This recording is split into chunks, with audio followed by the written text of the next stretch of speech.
The trading vessel Stellar Harmony drifted through the Kepler 442 system's asteroid field, its hull gleaming under the distant star's amber light. Captain Zexathara, a seasoned Vorthak with iridescent blue scales, monitored the bridge with her usual calm efficiency. The crew was a typical mixed-species ensemble. 3 Quillan engineers with their crystalline appendages, 2 Mortani navigators whose tentacles danced across holographic displays, and 1 human. Marcus Chen sat at the communication station, his unremarkable appearance belying the reputation humans had begun to earn across the galaxy. At 28 standard years, he was young by most species' standards, yet his presence on the ship had proven invaluable during their 6-month trading route through the outer systems. "Captain," chirped Velnara, the primary Quillan engineer, her voice harmonizing like wind chimes. "We're detecting an unregistered vessel approaching from the asteroid shadow at coordinates 77 Mark III. Zexathara's head fins flared slightly, a sign of concern among her species. "Configuration? Unknown design, Captain. Hull composition suggests Drakmor construction." The bridge fell silent. The Drakmor were notorious raiders, a militant species that had rejected the Galactic Trade Consortium's peaceful commerce agreements.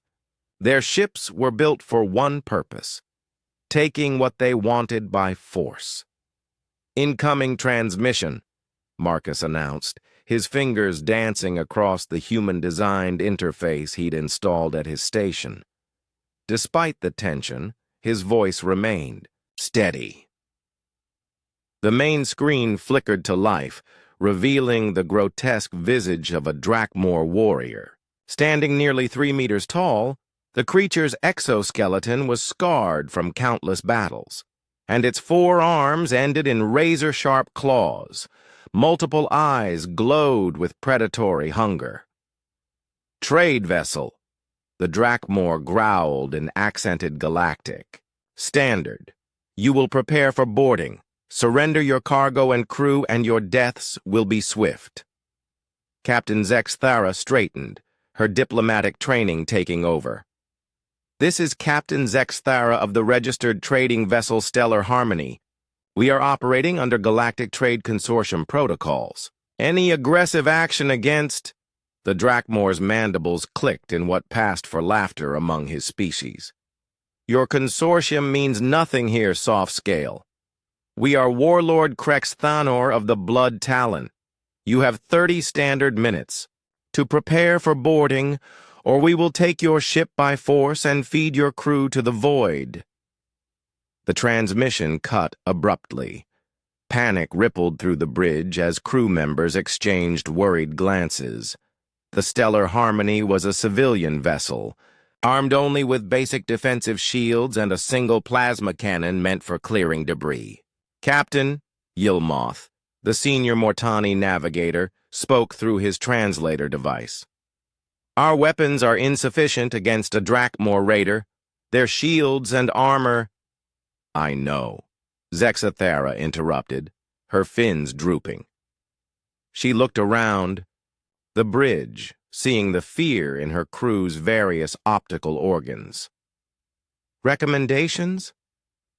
"We could try to run," suggested Velnara, though her crystalline body had lost its usual luminescence. "They'll catch us before we clear the asteroid field," Yilmoth replied. "Drakmor ships are built for pursuit." As the discussion continued, Marcus quietly stood from his station and walked to the center of the bridge. His movement was deliberate, purposeful, and something in his demeanor made the alien crew members gradually fall silent. "Captain," Marcus said, his voice carrying an odd quality that made everyone focus on him. "May I make a suggestion?" Zexathara nodded, though her expression showed little hope. Marcus turned to address the entire bridge crew. "I need everyone to listen very carefully to what I'm about to say. When the Drakmor arrive, I want you all to follow my lead exactly. Don't question it, don't hesitate, just do exactly what I do. Human, Velnara chimed nervously. What are you planning? Marcus's expression grew serious, and for a moment the crew saw something in his eyes that reminded them why humans had earned such an unusual reputation among the galactic community. I'm going to show them why raiding a ship with a human aboard was a mistake. 28 minutes later, the Blood Talon docked with violent efficiency. The airlock hissed open, and Warlord Krexthanor stormed aboard with 6 heavily armed warriors. Their exoskeletons gleamed with embedded weapons, and their multiple eyes scanned hungrily for resistance. They found the bridge in eerie silence. Every crew member stood perfectly still, their eyes closed, bodies motionless as statues. Even their breathing seemed to have stopped. The only sound was the gentle hum of the ship's life support systems. Krexthanor's mandibles clicked in confusion. What? What is this? Marcus stood in the center of the bridge, his eyes closed like the others. But there was something different about his stillness. It seemed deeper, more profound, as if he had achieved a state of absolute zero motion. Some kind of stasis field? One of the Drakmor warriors suggested, scanning with his equipment. No energy readings. Krexthanor approached Marcus, his claws extended. Human! Explain this! Marcus opened his eyes slowly, and when he spoke, his voice was barely above a whisper, yet it carried clearly through the bridge. We call it playing dead, he said. It's an old human survival technique. The Drakmor warriors exchanged confused glances.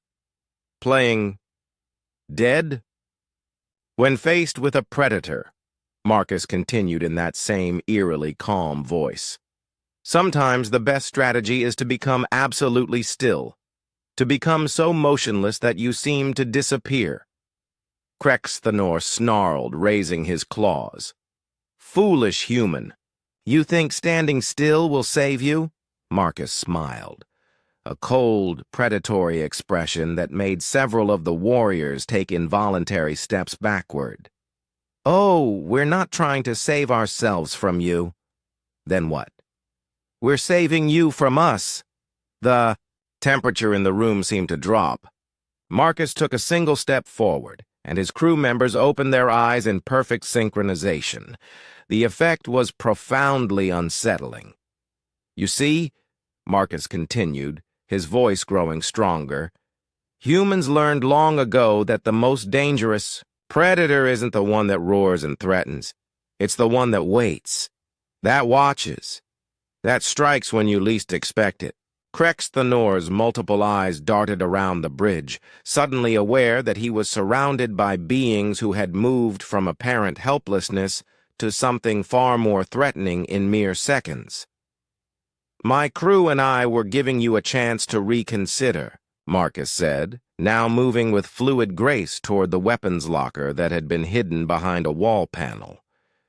But since you're here, the Drakmor warriors raised their weapons, but something in Marcus's demeanor, the casual confidence, the lack of fear, the way his entire crew moved with sudden, coordinated precision, made them hesitate.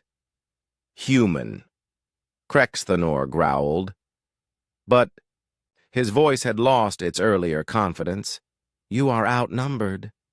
Marcus paused at the weapons locker, his hand resting on the access panel. He looked back at the Drakmor warlord with an expression of mild amusement. Warlord, he said, you made 2 critical errors today. First, you assumed that a trading ship would be defenseless. The weapons locker opened, revealing an arsenal that clearly violated several Galactic Trade Consortium regulations. Second, you assumed that because we looked peaceful, we actually were peaceful. The crew of the Stellar Harmony moved with practiced efficiency, each member taking positions that suggested extensive combat training. Captain Zexathara drew a plasma rifle with movements too smooth for a simple merchant captain. "You see," Marcus continued, now armed with what appeared to be a modified human kinetic weapon, "the thing about humans is that we're very good at pretending to be something we're not. It's helped us survive on a planet where everything wanted to eat us for millions of years." Krexthanor's warriors looked to their leader, confusion evident in their multiple eyes. "So here's what's going to happen," Marcus said, his voice now carrying the authority of someone accustomed to command. "You're going to return to your ship, file a report that the stellar harmony was already raided and stripped bare, and find easier prey elsewhere." "And if we refuse?" Krexthanor challenged, though his voice lacked conviction. Marcus's smile widened.